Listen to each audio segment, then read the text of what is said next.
Nós vamos compartilhar 1 Samuel, capítulo 1, verso 9, do qual nós vamos falar sobre a temática, a resposta da oração. Amém? Amém.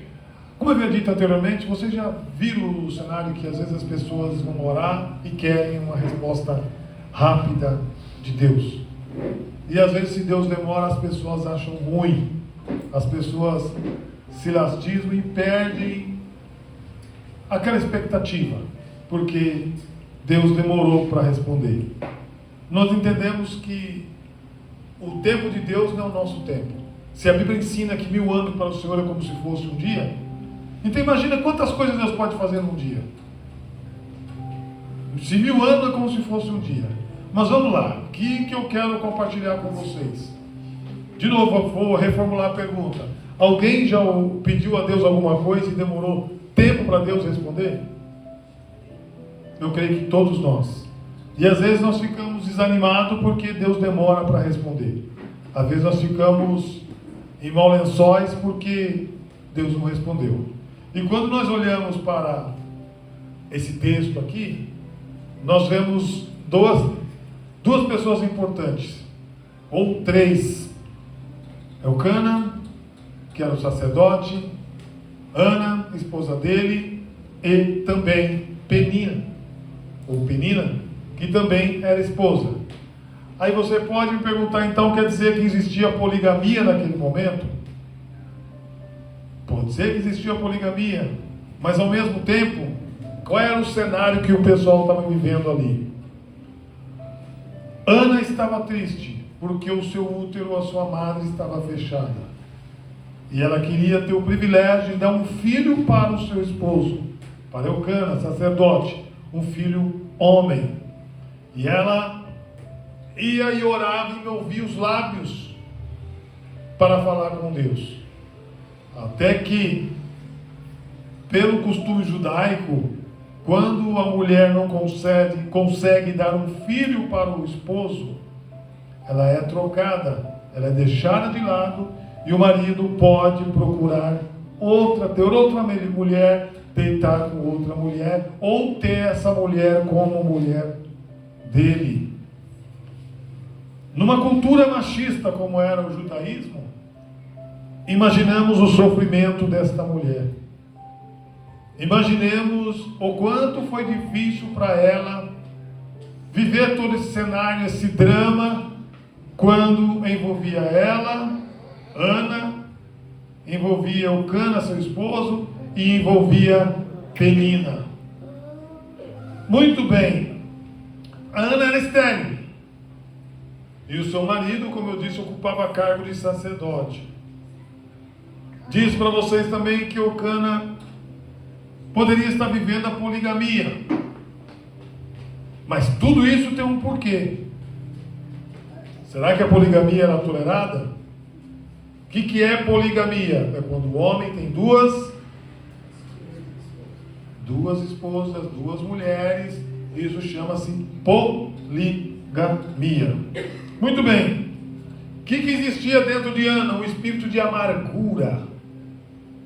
Que cada um de nós já tivemos este momento de amargura, porque a circunstância que ela estava vivenciando, o momento que ela estava vivendo, ela não tinha possibilidade nem condições de gerar filhos.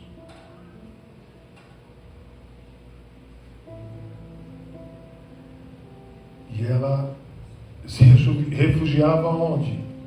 Ela se refugiava no templo.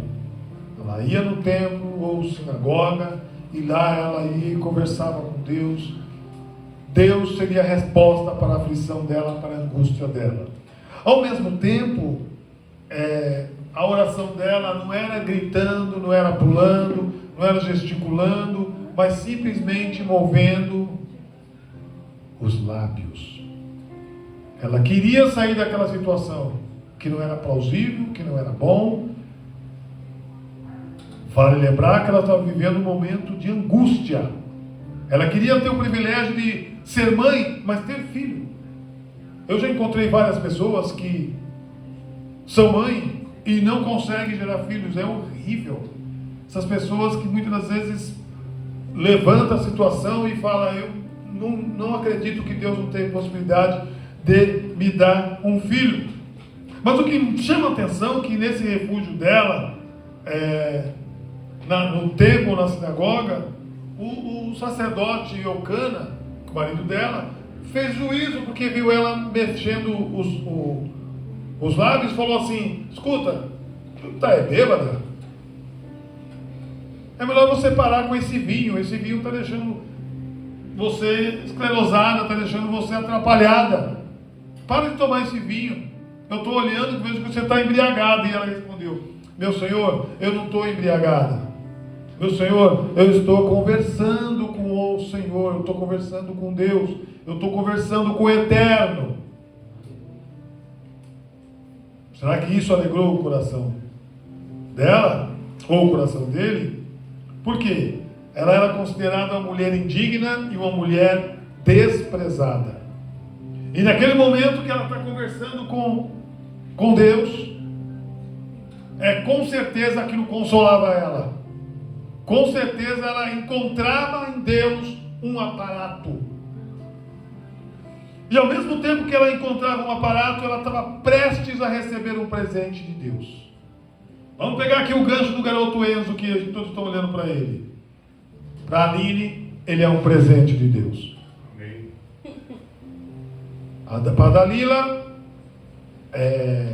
são gerações diferentes, mas é um presente de Deus.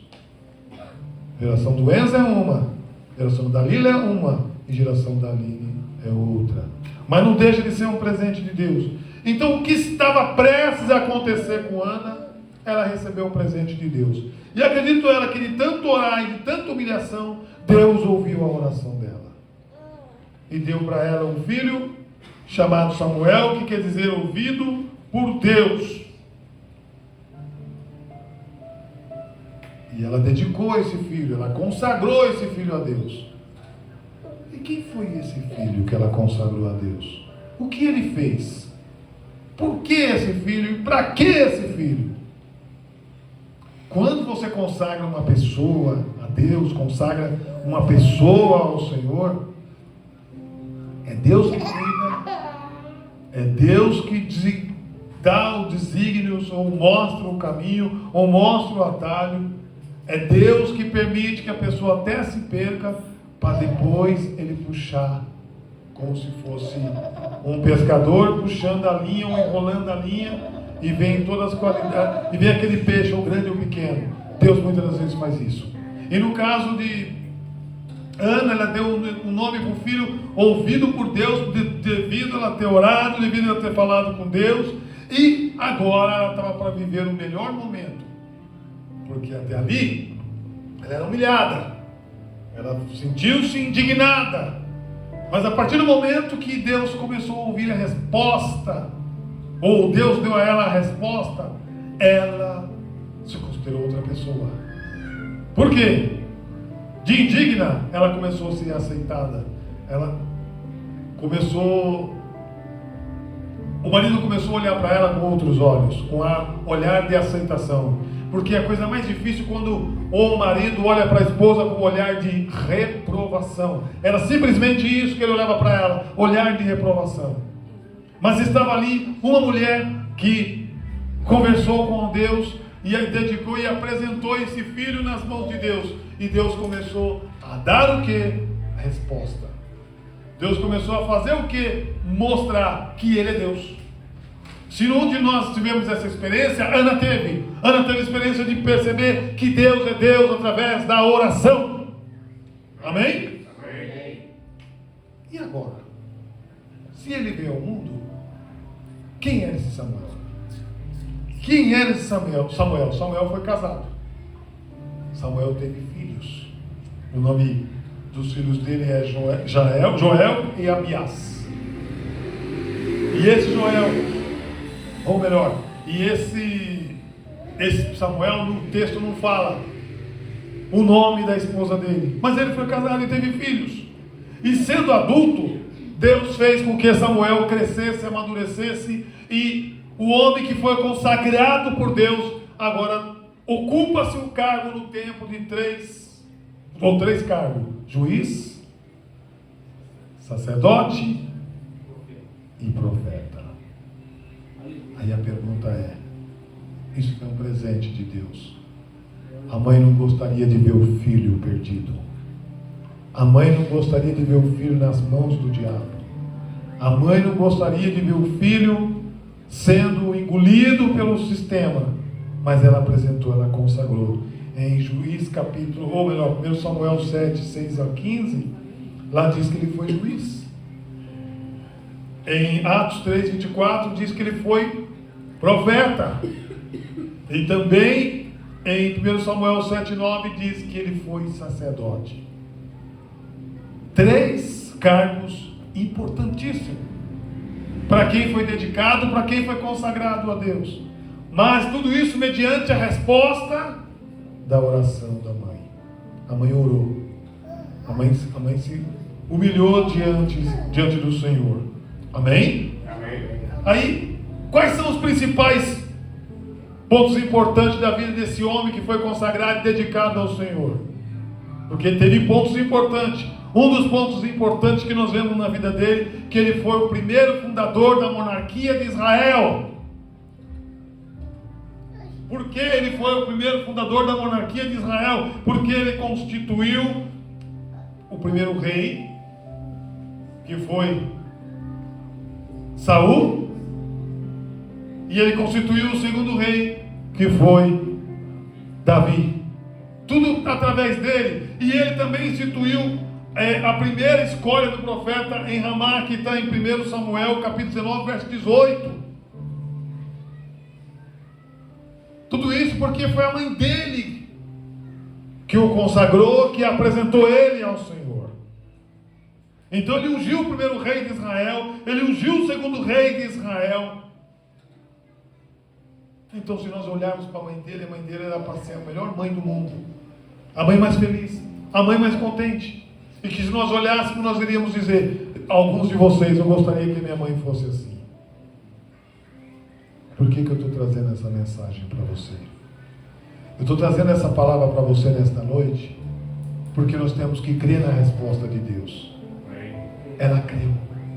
Por mais que foi indignada, humilhada, ela creu. Nós também podemos passar por esse mesmo processo, indignado, humilhado, chateado, mas nós temos que crer que a nossa oração é a resposta de Deus. Aleluia.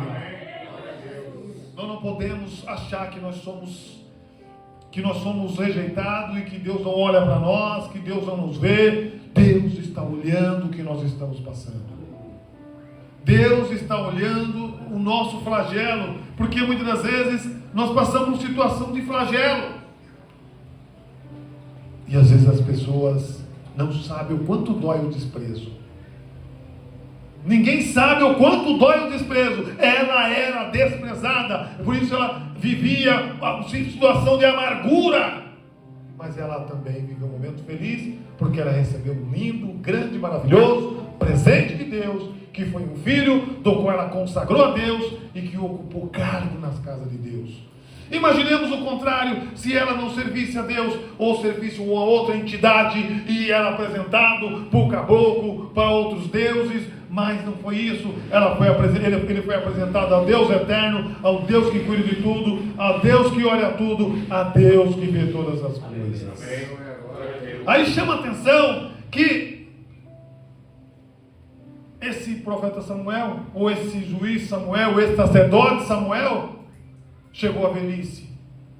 E ele morreu de velhice, como está em 1 Samuel, capítulo 12, verso 2. A pergunta é: valeu ou não valeu a pena a mãe falar com Deus?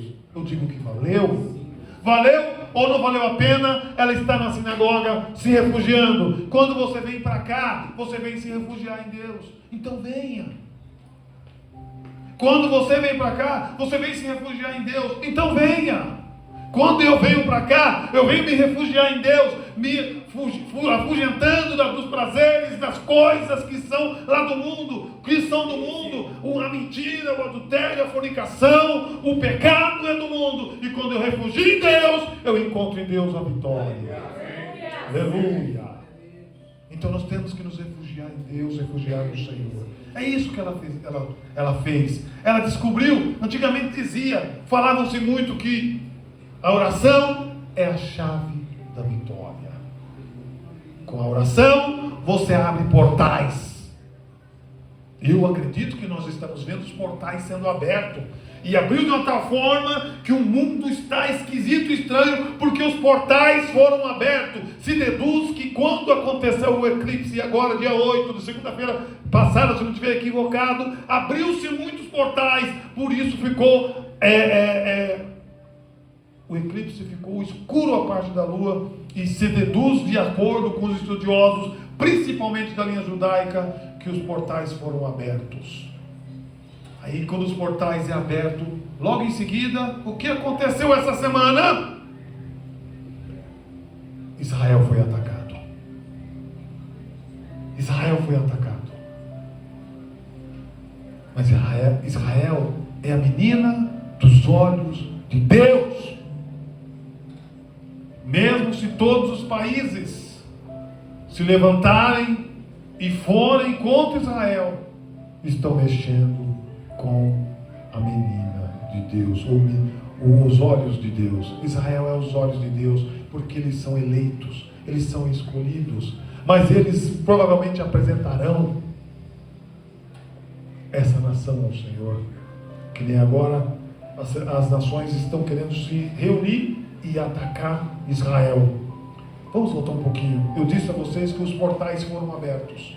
Os portais foram abertos não é só nesse sentido de guerra em Israel. Se nós voltarmos um pouquinho, guerra entre Ucrânia e União Soviética, guerra entre Venezuela e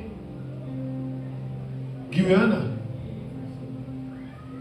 corre risco de estourar uma guerra no Brasil sobre tudo que está acontecendo. Só para quem vê o cenário, tudo que está acontecendo, corre risco de acontecer uma guerra, talvez uma guerra não de porte mundial, uma guerra civil no país. Então nós precisamos de uma resposta de Deus para nós nos tornar mais firmes. Tem muitas pessoas que colocaram na cabeça que, eu não estou falando para ninguém fazer isso, tá? Mas quem você sentir de Deus, faça. Tem muita gente que colocou na cabeça que o segredo é eu ir para o campo, eu morar no campo, para que Deus possa olhar para mim, porque eles possam a qualquer momento regular, porque quando você está no sistema, eles controlam a sua água, eles controlam o seu gás, eles controlam a sua energia, eles controlam tudo. Então, se os portais foram abertos, algo vai acontecer. Eu e você precisamos de uma resposta de Deus. Foi o que Ana fez. Ana foi buscar a resposta de Deus. Era para filho. Nós temos que buscar a resposta de Deus sobre esse sistema que está acontecendo. Ou vocês não estão percebendo que o mundo está diferente? Não tem mais amor. As pessoas matam o outro por briga no trânsito. As pessoas fica de mal por nada, diz eu não gosto de você, sem ter feito nada. Os portais foram abertos por guerra política, porque você é de fulano, eu gosto de ciclano, eu sou de Bolsonaro, eu sou do outro lá. Não, os portais foram abertos para destruir tudo. Pode perceber que tem quem está sendo perseguido são os conservadores. São aqueles que dizem que querem andar na linha, e a tendência não é melhorar, a tendência é piorar, porque é bíblico a volta de Jesus. Então eu não posso ser aqui um cristão sensacionalista, antibíblico, dizendo que nós não estamos perto da vida de Jesus. Eu sei que alguém vai falar, falta muita coisa para acontecer, concordo, falta muitas coisas para acontecer, mas os elementos estão apontando que Jesus está às portas. Os sinais apontam que Jesus está à porta, e Jesus falou assim: os sinais seguirão aos que creem. Quais são esses sinais? Sim, fenômenos na lua, fenômenos na terra, fenômenos na humanidade, fenômenos na igreja, fenômenos em tudo, apontando que Jesus vem vindo. Amém. Aleluia. Apontando que Jesus vem vindo. E o que nós precisamos fazer? Igual Ana, simplesmente orar, falar com Deus, conversar com Deus. Samuel foi a resposta da oração. 1 Samuel 1:27.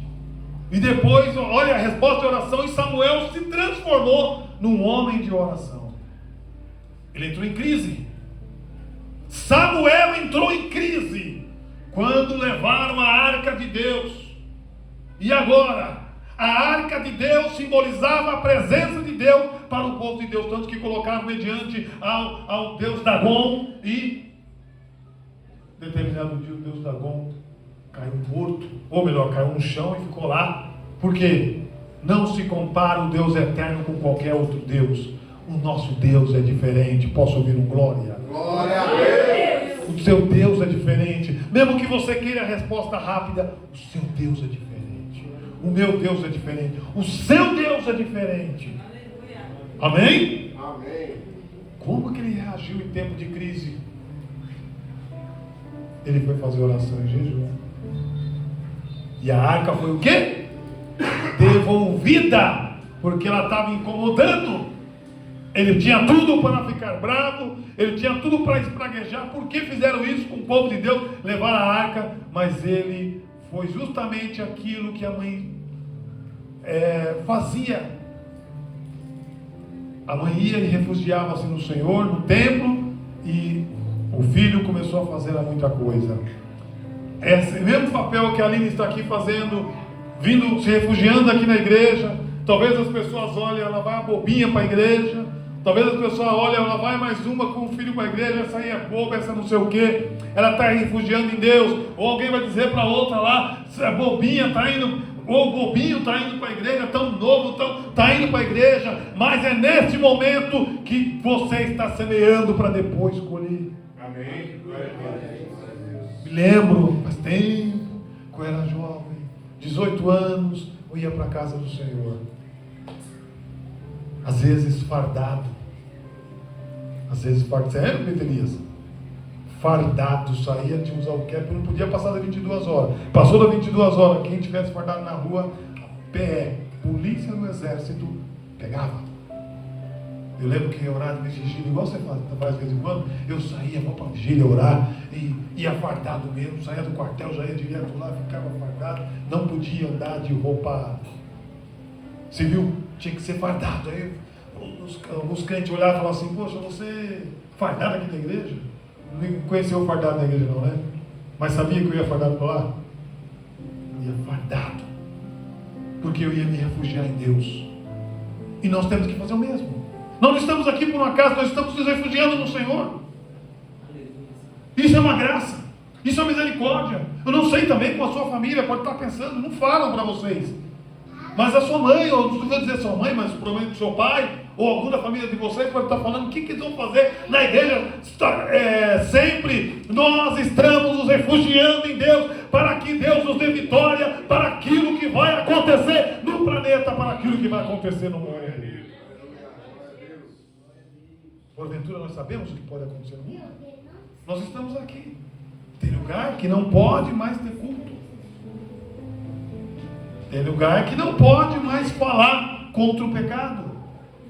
E nós não queremos ser mais uma igreja. Nós queremos semear o que é certo. Queremos fazer igualzinho fez. Anda, falar com Deus.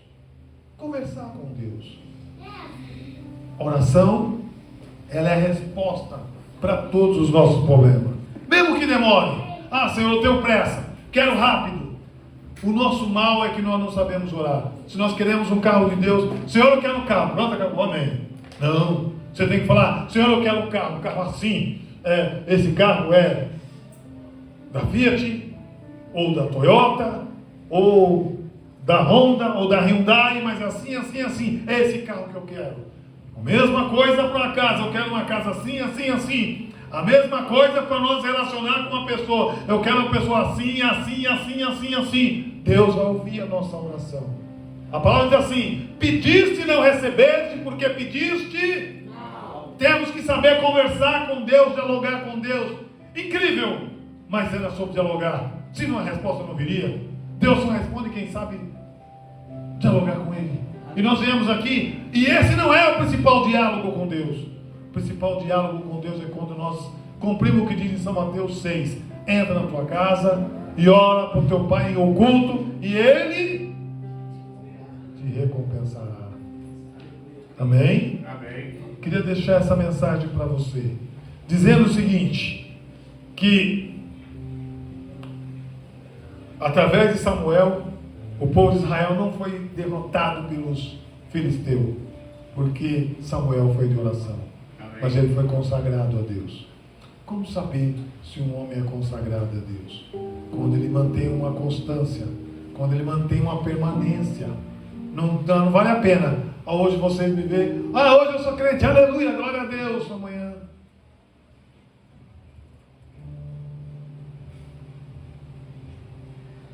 Alguém convida, vai pegar? Não. Vai ter culto. E daí?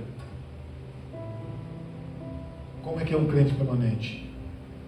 Ou vai ter culto, aleluia, amém, que hora vai começar o culto? É um crente permanente. Vai ter o jejum, tô dentro. Vai ter oração, tô dentro. Vai ter vigília, tô dentro. Vai ter culto de visão para a igreja aprender como é que é a filosofia da igreja, tô dentro, aleluia. Vai ter pequenos grupos, tô dentro. Não, crente desanimador. Vamos para a igreja de novo? Vamos para o culto de novo? Domingo não teve culto? Hoje não, hoje eu vou para Ibirapuera. Hoje eu vou para Vila Lobos. O cristão que mantém uma constância, que constância é permanência, ele é firme. Nada derruba. Mesmo chega alguém que fala, nossa, você está estranho de estar naquele pastor Enoque lá. Está até óculos usando agora. Ou está de óculos agora. Né? Marcelo mudou agora. Está cheio de... Nem nós, ele cumprimento. Somos julgados. Pode escrever que somos julgados. Mas quando o cristão mantém uma constância, é bênção. Vamos falar aqui de alguém, para encerrar a mensagem, que não manteve uma constância, mas quando manteve, ninguém segurou ele.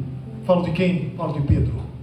Pedro, quando começou a seguir Jesus, ele era inconstante, briguento. Ele era causador, queria ser o melhor, era o porta-voz dos discípulos, era simplesmente alguém que, se deixasse, ele partia para a briga mesmo, tanto que ele pegou a espada e cortou a orelha de Malco. Olha o tamanho da inconstância que era Pedro. Jesus teve que ser o primeiro, fazer a primeira cirurgia há muitos anos, pegando a orelha de Malco e colocando no lugar. Não é assim, Pedro, não é assim. Você não tem que tirar a espada da bainha e ferir um homem que é contra você. Não, você tem que aprender que todos nós somos o Senhor. Amém. Aí Pedro, Jesus falou para ele, perguntou para os discípulos, para o colegiado de apóstolos: ei, quem você diz? Vocês 12, quem vocês dizem que eu sou? Aí o porta-voz dos discípulos, que é Pedro, falou: tu és o Cristo, filho do Deus vivo. São Mateus capítulo 16. Tu és o Cristo, filho do Deus vivo. Aí Jesus falou para Pedro: não te revelaste a carne, mas o Espírito. Aleluia. O que significa isso? Que Pedro, a partir daquele momento, começou a ser constante. A partir daquele momento, ele foi tão constante, que o apóstolo Paulo, novo convertido,